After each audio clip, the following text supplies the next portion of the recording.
Hello viewers, সবাই কেমন আছেন? আশা করছি সবাই ভালো আছেন। তো ব্যাংকিং ভিডিওর ধারাবাহিকতায় আজকের ভিডিওতে আলোচনা করা হবে কিভাবে আপনারা ঘরে বসে অর্থাৎ অনলাইনের মাধ্যমে চেক বইয়ের জন্য আবেদন করতে পারবেন। তো আমি অনলাইনে কিভাবে ঘরে বসে চেক বইয়ের জন্য আবেদন করতে পারবেন সেটি ইসলামী ব্যাংকের জন্য কিভাবে করবেন সেটি দেখিয়ে দেব। আমরা সাধারণত অনেকে ইসলামী ব্যাংকে যে সেলফিন অ্যাপটি রয়েছে ওই সেলফিন অ্যাপ ব্যবহার করে ঘরে বসে স্টুডেন্ট অ্যাকাউন্ট বা সেভিংস অ্যাকাউন্ট খুলে থাকে। যারা অনলাইনের মাধ্যমে অ্যাকাউন্ট খুলে থাকেন তারা যখন ব্রাঞ্চে গিয়ে চেকবুকের জন্য আবেদন করেন তখন চেক বইটি আসতে প্রায় সপ্তাহ বা 7 দিনের মতো বা এর থেকে বেশি সময় লাগে। কিন্তু আপনি যখন অ্যাকাউন্ট খোলার সাথে সাথে ওই অ্যাকাউন্ট দিয়ে একটি চেকবুকের আবেদন ঘর বসে করে রাখবেন, তখন আপনি ব্যাংকে গিয়ে যেদিন ডকুমেন্ট সমূহ জমা দিবেন ওই দিন আপনি চেক বইটিও সাথে করে নিয়ে আসতে পারবেন। তো আমি পুরো প্রসেসটি আপনাদেরকে দেখিয়ে দেব আজকের ভিডিওতে। তো ভিডিওটি শুরু করার আগে যারা এই চ্যানেলটিতে নতুন তারা অবশ্যই চ্যানেলটিকে সাবস্ক্রাইব করে রাখবেন এবং ব্যাংকিং রিলেটেড বিভিন্ন ভিডিওগুলো পাওয়ার জন্য চ্যানেলটিতে ভিজিট করতে পারেন। তো ঘরে বসে চেকবুকের জন্য আবেদন করতে হলে আপনাকে সর্বপ্রথম চলে যেতে হবে সেলফিন অ্যাপটিতে।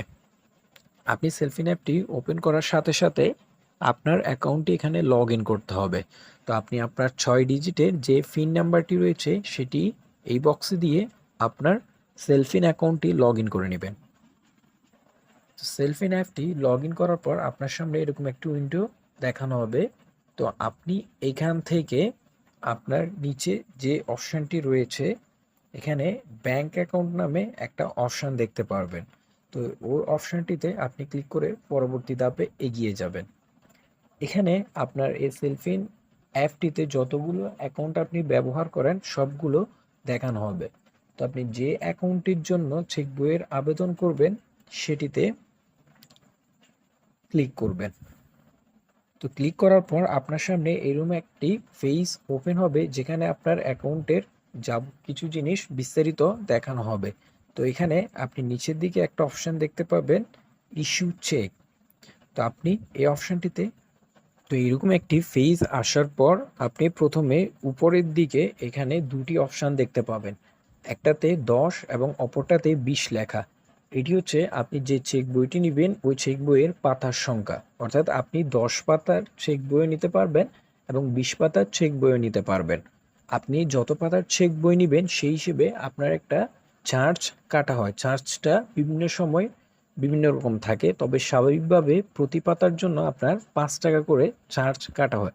তো এখান থেকে আপনি আপনার 20 পাতা হলে 20 পাতা, 10 পাতা হলে 10 পাতা অপশানটি সিলেক্ট করবেন। এরপর অপশানটি হচ্ছে আপনি কোন ব্রাঞ্চ থেকে চেক বইটা কালেকশন করবেন।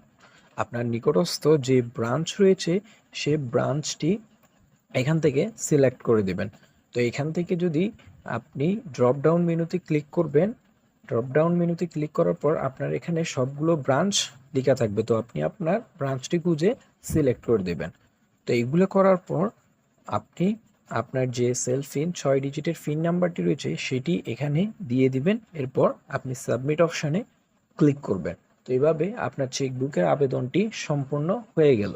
এরপর আপনার 7 দিন বা 8 দিনের পর আপনি ব্যাংকে গেলে আপনার চেক বইটা আপনি সাথে করে নিয়ে আসতে পারবেন। তো ভিডিওটি শেষ পর্যন্ত দেখার জন্য ধন্যবাদ। কোনো কিছু যদি বুঝতে সমস্যা হয় তাহলে অবশ্যই কমেন্ট করে